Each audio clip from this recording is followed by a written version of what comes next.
ល្ងាចនេះដែរអាត្មាភាពបាននិមន្តដឹកនាំកូននេនគ្រប់ព្រះអង្គ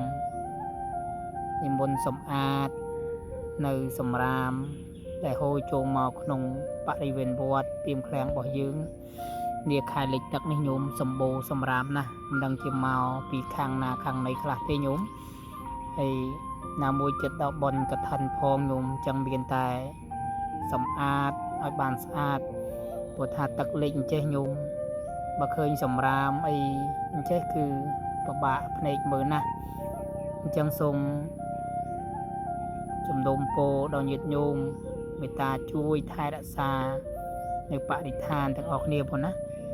មិនថាតែនៅក្នុងវត្តអារាមឬក៏តាមផ្ទះទេញោមសូមមេត្តាជួយថែទាំងអស់គ្នាអញ្ចឹងពេលដែលហូរចូលមកគឺអត់ទៅណាទេញោមហូរចូលមកក្នុងវត្តហើយញោមឃើញក្នុងវីដេអូនេះគឺសម្រាមច្រើនណាស់ហើយវីដេអូនេះដែរគ្រាន់តែជាសារផ្ដាំផ្ញើមួយដ៏សំខាន់សម្រាប់ញោមទាំងអស់មេត្តាជួយថែរក្សាបរិស្ថានទាំងអស់គ្នាឲ្យបានស្អាតព្រោះថាបរិស្ថានស្អាតនាំមកនៅសុខភាពល្អអនាម័យស្អាតនាំមកនៅសុខភាពល្អអញ្ចឹងវីដេអូនេះមានតែប៉ុណ្្នឹងទេញោមអាត្មាសូមចម្រើនពរលាសូមអរព្រះគុណនិងសូមអរគុណ